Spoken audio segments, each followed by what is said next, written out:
All right, Buff Nation. I think we're live here. What are the 5 things that you need to know about the NCAA versus House lawsuit settlement? I'm going to break it all down here for you. 5 points, so you guys have at least a brief idea of what this means for college football, the steps ahead, and in my opinion, the good news of how this affects college football as a whole, and particularly with universities such as CU and Coach Prime and program that we're building here. So y'all be sure to hit that like. Let me know who's watching in the comments. Hopefully, you guys are having a wonderful early start to your Memorial Day. But hey, let's go ahead and get started. Shiloh bankrupt? I did not see that. But hey, let's get to the first point, okay? And this is much thanks to CBS Sports for putting this out. I'm going to just read the overview points that they have and kind of give you my little color analysis on this. But okay, one thing you need to understand about this lawsuit: $2.8 billion dollars are going to be paid in back pay to student athletes from 2016 through 2020, I believe, over the next 10 years. Yes, the Power Five conferences are paying 40% of this, with 60% of this coming from the rest of the NCAA. That is a whole nother issue, and why that was determined, I can get into that in a later video, but it's not that important. Athletes at the school, such as LaVisca Chenault, for instance, or Steven Montez, a few of these other guys, they're probably going to receive compensation. How this is going to be determined is going to be really interesting, because it's not just going to be like a flat fee for every single athlete, whether you were in the headlines or not. That's not how it's going to be. Guys like Zion Williamson, they will be paid a larger sum than some Joe Schmo that was, playing part-time snaps for Michigan. I don't know how all that's going to be divvied up, but there is going to be payments for athletes, okay? Guys who were prominent during their college time from 2016 and on, they will get some sort of compensation, which is wonderful. It's too bad it couldn't happen for years before 2016, but at least athletes that were here during this time that were playing college sports, they can get some level of compensation, okay? So let's move forward. This is interesting regarding, actually, let me get to the cap really quickly. So there's going to be revenue sharing. They talk about here the Big Ten SEC one again. Yeah, this is a big win for them. They're the biggest money making schools, but in terms of the Power Four, this is a big win. So this allows, I've seen the number more so 20, 22 million thrown around a lot, but this means that the schools can pay student athletes directly to a limit of like 20, $22 million a year starting in 2025. There's a lot to figure out about how this is going to happen. This doesn't mean NIL is going away. From the videos that I've watched, and I linked a couple in the description, I do think that there is going to be a little bit more oversight over NIL, trying to get rid of some of the type of pay for play. You show up to this one event throughout the year and you get a 6-figure compensation for that. Sort of like what politicians do. They give one 15-minute speech, then they get $1 million donation from so-and-so. I think there will be a little bit more oversight to this, but what's interesting is that the schools are now able to pay the student athletes directly. Listen to this, without them being deemed as employees, which I think is very interesting.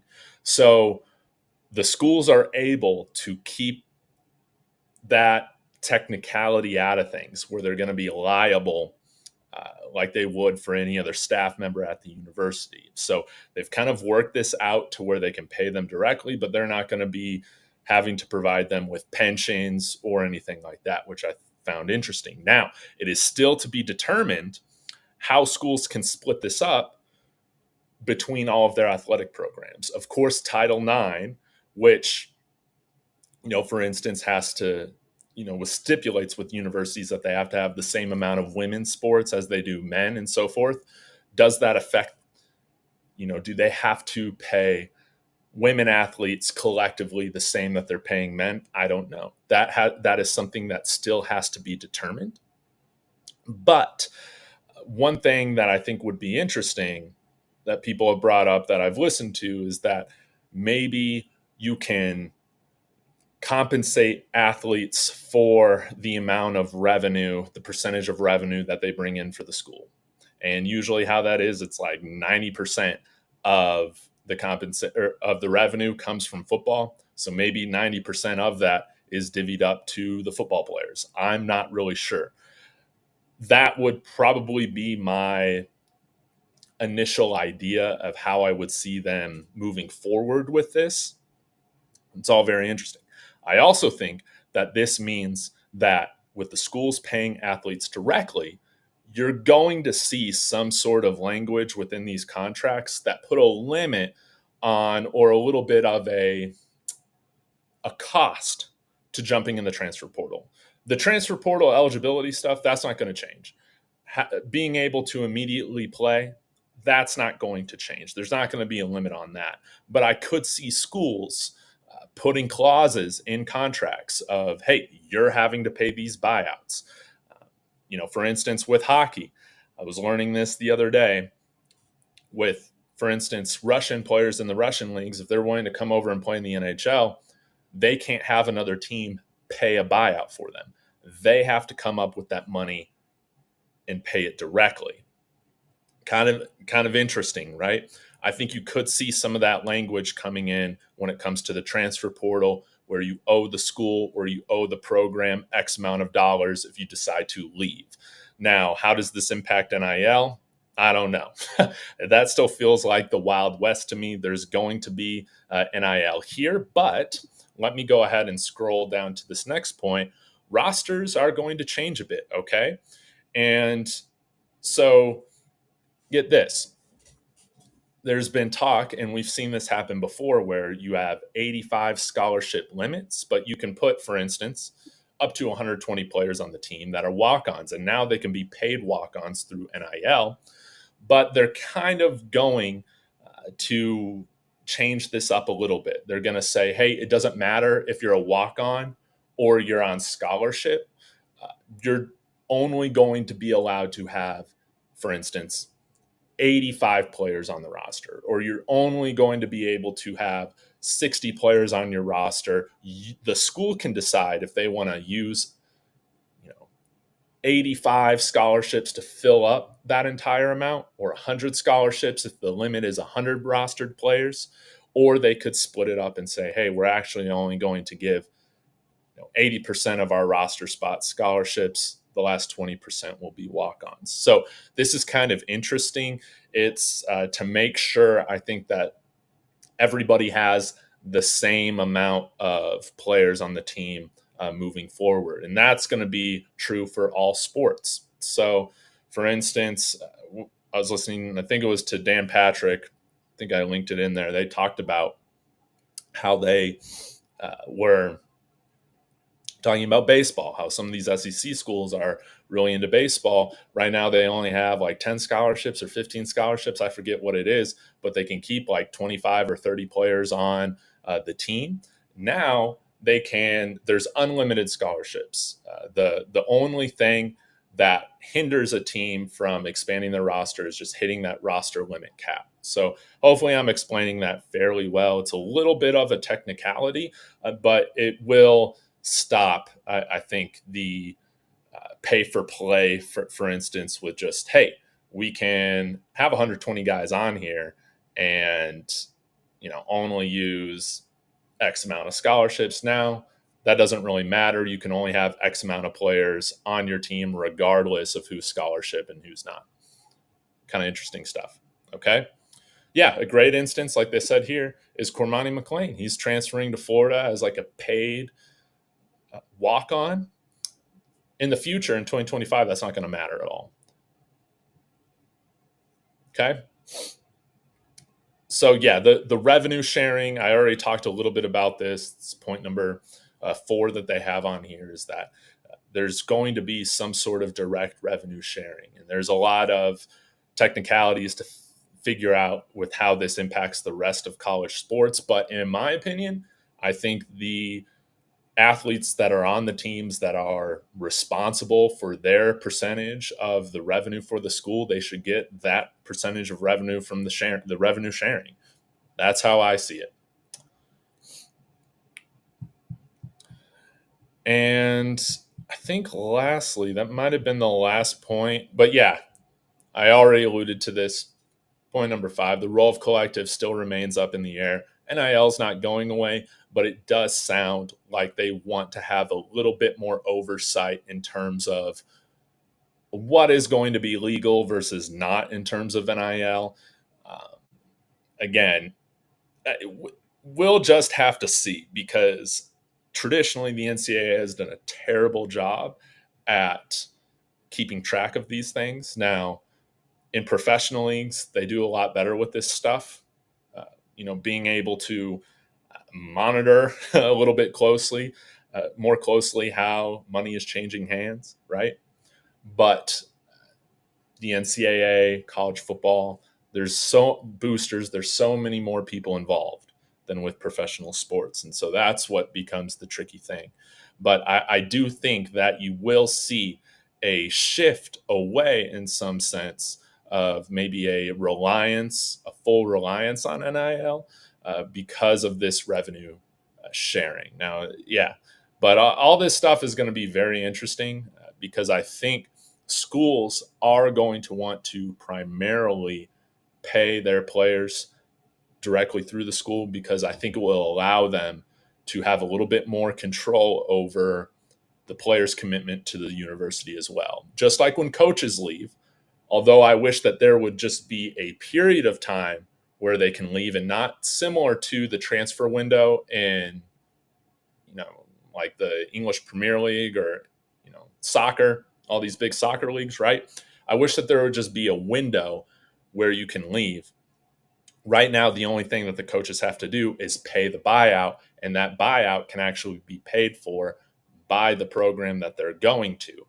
Um, I would like to see some sort of more finite window determined on when coaches can leave and when players can leave. But if players are going to be paid millions of dollars, some in this case, I think it would make sense to, have a little bit more give and take. And I think that while overall, I think the transfer portal is very, very good for the overall health of college football, I think what you've also seen with the unlimited transfers now is that sometimes too much change, I think, can eventually, if every single roster on average is flipping over 50% every year, like we've seen in college basketball happen for the last 4, 5, 6 years or whatever, the product just becomes trash.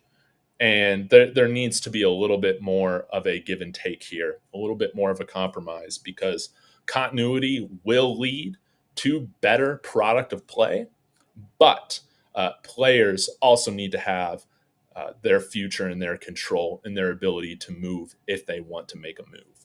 So, with that being said, I think overall this is a good thing for the big players in college sports. If you're a fan of a G5 school or an FCS school, this is tougher.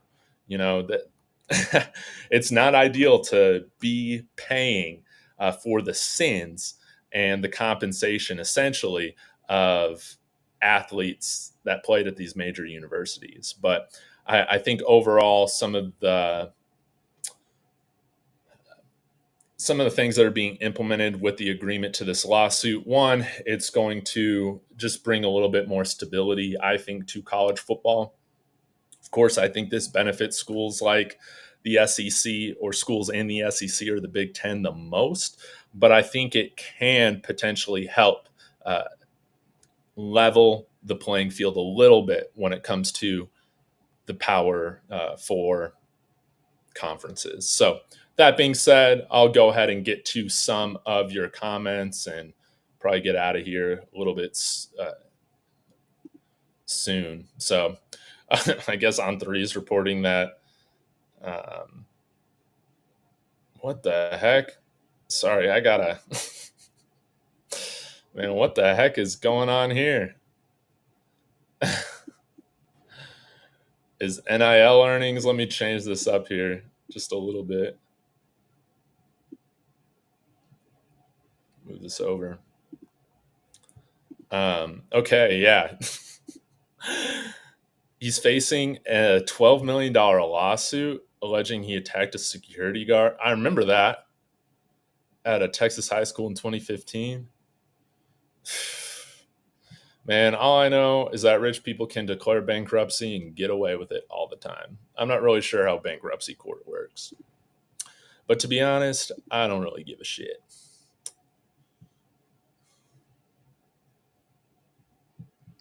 Shirley, hope you're doing well.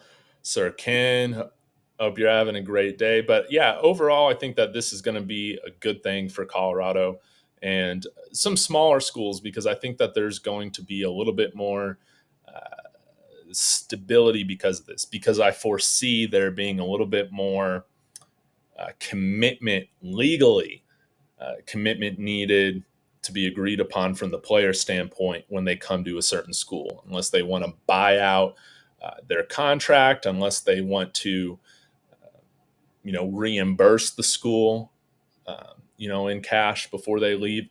Of course, I think this will make it easier for, higher end college football players to do this. I don't think that this will hinder their movement too much, but I think guys that are just on scholarship or only being paid a small amount of NIL compensation right now, this might factor in when deciding like, hey, am I going to hit the portal or not? Which overall, I do think is good for the product, not just for CU, but I think it's good for the product overall in college football because if you just have too much movement, there's no continuity. Guys learning everything every single year. They're always at a new school. You see it with college basketball. It's almost an unwatchable product right now because these guys don't know how to play with each other. It's AAU every year.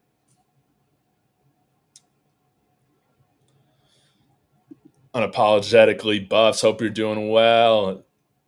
Saeed, hope you're doing well. But yeah, man, this is a great day for college football. A little bit mixed of emotions, I'm sure, but I'm glad that a lot of these athletes are going to be getting paid because, again, these universities, they want to act like they're, the strap nonprofit down the street. And in reality, they're some of the most powerful institutions in their respective states.